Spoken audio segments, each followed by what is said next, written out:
بسم اللہ الرحمن الرحیم۔ شروع اللہ کے نام سے جو بڑا مہربان نہایت رحم والا ہے۔ یہ کیا ہوا؟ تم تو کہا کرتے تھے ہماری سائنس نے اتنی ترقی کر لی ہے کہ ہم کچھ بھی کر سکتے ہیں، تو یہ ایک چھوٹا سا کیڑا جو نظر بھی نہیں آتا، اس کے خوف سے اپنے آپ کو گھروں میں قید کر لیا۔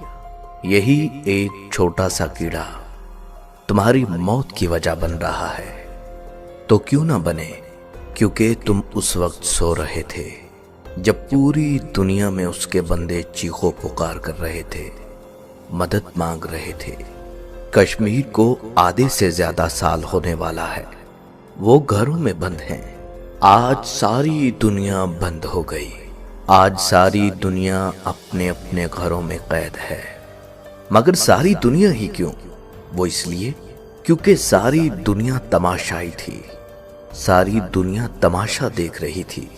اور وہ چائنا، اس نے مسلمان عورتوں پر نقاب کرنے پر پابندی لگائی تھی اور لمبے کپڑے پہننے پر بازاروں میں کھڑا کر کے مسلمان عورتوں کے آدھے کپڑے کاٹ دیے تھے۔ اب کیوں اپنے آپ کو ایک لفافے کے اندر قید کر لیا؟ اب کیوں ماسک لگاتے ہو؟ اب کیوں ڈھانپتے ہو خود کو؟ کیا میرا اسلام خود کو ڈھانپنے کا حکم نہیں دیتا؟ وہ شامی بچہ یاد ہے، چھوٹا سا، جو شکوہ کر رہا تھا ہمیں چاروں جانب سے گھیر لیا ہے، ہمارے پاس پانی نہیں، خوراک نہیں، ساری دنیا کی فوجیں ان پر بمباری کر رہی تھیں۔ کیا کسی نے خبر لی؟ کیا کسی مولانا نے ان مسلمانوں کے لیے دعا کی رو رو کر؟ کیا کسی مولانا نے ان کے لیے ہاتھ اٹھائے؟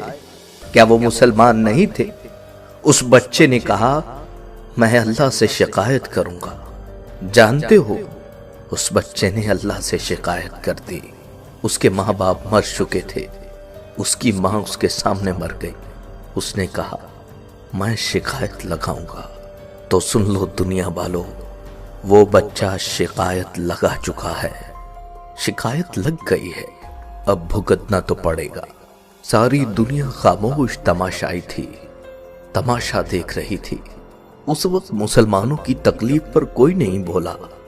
برما میں مسلمانوں کو کاٹ کر پھینک دیا، اس وقت کوئی نہیں بولا۔ آدھے سے زیادہ سال ہو گیا، کشمیر پر کوئی نہیں بولا۔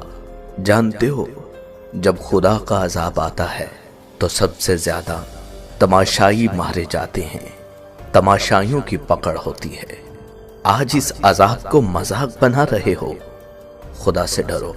اور کہاں ہے وہ جو کچھ دن پہلے نقاب کی بے حرمتی کرتی تھی اور کہا کرتی تھی ہمارا جسم ہماری مرضی، ہم اسے ڈھانپیں یا نہ ڈھانپیں؟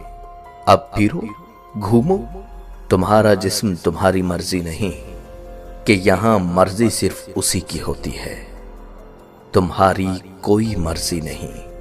یہ شرمندہ ہونے کا مقام ہے، اپنے گناہوں کی معافی مانگ لیجئے۔ آئیے سب مل کر مسلمانوں کے لیے، پوری امت محمدیہ کے لیے دعا مانگتے ہیں کہ اللہ ہمیں اپنے اس عذاب سے بچائے، ہماری خطاؤں کو معاف کر دے، ہماری خطاؤں کو بخش دے، ہمارے گناہوں کو معاف کر دے۔